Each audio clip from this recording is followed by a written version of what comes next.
Hello guys, আজকের topic হলো আয়ুষ্মান ভারত জন আরোগ্য যোজনার নতুন নিবন্ধনের জন্য যে ফর্মটি বেরিয়েছে সেটি কিভাবে ফিল আপ করবেন আজকে আপনাদেরকে দেখিয়ে দেব। আধার নম্বর দেওয়া রয়েছে, প্রথমে আধার নাম্বারটি এখানে লিখতে হবে, এরপর আবেদনকারীর নামটি এখানে লিখবেন, এরপর আছে রেশন কার্ডের নম্বর, রেশন কার্ডের নম্বরটি এখানে লিখবেন, যেই ডেটে ফর্মটি জমা করবেন সেই ডেটটি এখানে লিখে দেবেন।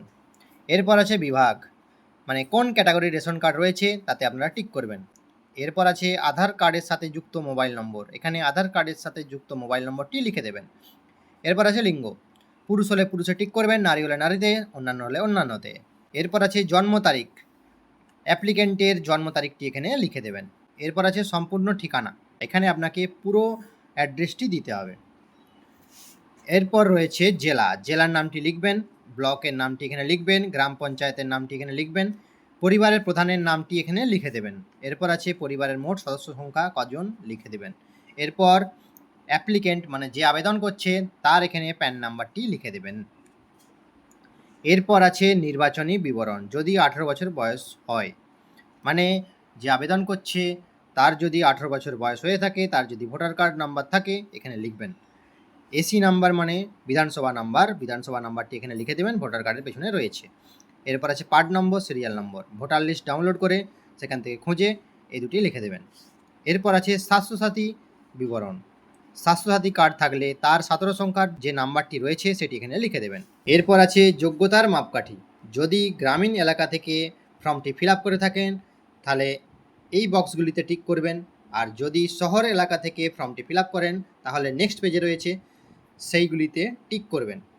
আমি দেখিয়ে দিচ্ছি, কাঁচা দেওয়াল এবং কাঁচা ছাদসহ একটি মাত্র ঘর যদি থাকে তাহলে হ্যাঁতে টিক করবেন, নাহলে নাতে টিক করবেন। এরপর আছে 16 থেকে 59 বছর বয়সের মধ্যে কোনো প্রাপ্তবয়স্ক সদস্য নেই, মানে আপনার বাড়িতে 16 থেকে 59 বছরের মধ্যে কোনো প্রাপ্তবয়স্ক সদস্য আপনার যদি না থাকে তাহলে নায়ে টিক করবেন, আর যদি থাকে তাহলে হ্যাঁতে টিক করবেন। এরপর রয়েছে 16 থেকে 59 বছরের মধ্যে কোনো প্রাপ্তবয়স্ক পুরুষ সদস্য নেই, নারী প্রধান পরিবার, মানে যদি পরিবারের প্রধান নারী হয় তাহলে হ্যাঁতে টিক করবেন, না হলে নাতে টিক করবেন। এরপর আছে প্রতিবন্ধী সদস্য আছে এবং কোনো কর্মক্ষম প্রাপ্তবয়স্ক সদস্য নেই, মানে প্রতিবন্ধী সদস্য রয়েছে আপনার বাড়িতে কিন্তু কোনো কর্মক্ষম সদস্য নেই, যদি থাকে তাহলে নাতে ঠিক করবেন, না হলে হ্যাঁতে ঠিক করবেন।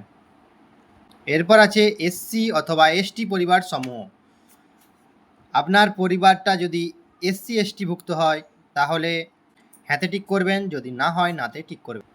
এরপর আছে ভূমিহীন পরিবার সমূহ, যাদের আয়ের প্রধান অংশ আছে দৈনিক মজুরির শারীরিক শ্রম থেকে, মানে দিন আনা দিন খাওয়া যদি হয়ে থাকে তাহলে হ্যাঁতে টিক করবেন, নাহলে নাতে টিক করবেন। এরপর আছে নিঃস্ব, ভিক্ষার উপর নির্ভর করে জীবনযাপনকারী, যদি আপনারা ভিক্ষা করে জীবনযাপন করেন সেরকম পরিবার হলে হ্যাঁতে টিক করবেন, নাহলে নাতে ঠিক করবেন। এরপর আছে ম্যানুয়াল স্ক্যাভেঞ্জার পরিবারের সদস্যরা, মানে যারা মলমূত্র পরিষ্কার করে সেরকম বাড়ির সদস্য হলে হ্যাঁতে টিক করবেন, না হলে না টিক করবেন। এরপর আছে আদিম উপজাতির গোষ্ঠী সমূহ, মানে আদিম উপজাতি যদি হয়ে থাকেন তাহলে হ্যাঁতে টিক করবেন, না হলে নায়ে টিক করবেন। এরপর আছে আইনগতভাবে মুক্তিপ্রাপ্ত বন্ডেড শ্রমিক, ঋণদাস শ্রমিক, মানে মহাজনের কাছ থেকে লোন নিয়েছেন, লোন শোধ করতে পারেননি, আবার খেটে লোন শোধ করছেন, সেরকম শ্রমিক হলে হ্যাঁতে টিক করবেন, না নাতে ঠিক করবেন। এটি শহর এলাকার জন্য। এরপর আছে অতিরিক্ত তথ্য, বয়স 70 বছর, যদি 70 বছরের বয়সের কোনো ব্যক্তি থাকে বাড়িতে তাহলে হ্যাঁতে টিক করবেন, নাহলে নাতে ঠিক করবেন। এরপর আছে আমার পরিবারের কোনো সদস্য আশা অথবা AWWH নন, যদি নন হয় তাহলে হ্যাঁতে টিক করবেন, নাহলে নাতে টিক করবেন। এরপর আছে বাতিল করার মাপকাঠি, প্রথমে দেওয়া রয়েছে পারিবারিক আয় বছরে 8 লক্ষ, যদি 8 লক্ষ টাকা বছরের পরিবারের আয় হয় তাহলে হ্যাঁতে টিক করবেন, না নাতে টিক করবেন। এরপর আছে পরিবারের কোনো সদস্য কি আয়কর প্রদান করে, মানে ইনকাম ট্যাক্স দেয় পরিবারের কোনো সদস্য, তাহলে হ্যাঁতে টিক করবেন, আর নাতে টিক করবেন।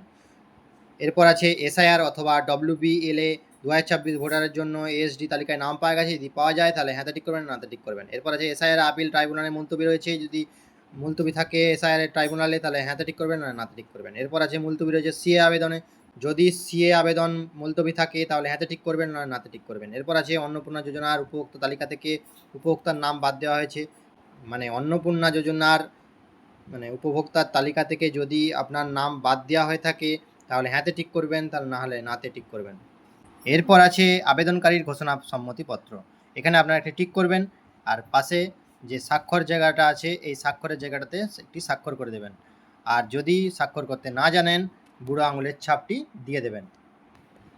এরপর এই পোর্শনটা ফিল আপ করলেও চলবে, না ফিল আপ করলেও চলবে। আমি ফিল আপ করে দিয়েছি। আধার নম্বর, আবেদনকারীর নাম, রেশন কার্ড নাম্বার, পুরুষ অথবা মহিলা যেটি হবে সেটিতে টিক দেবেন, জন্ম তারিখটি এখানে লিখে দেবেন। এরপর আছে নেক্সট পেজ। নেক্সট পেজটি ফিল আপ করার কিছু নেই, এটি অফিস ইউজের জন্য।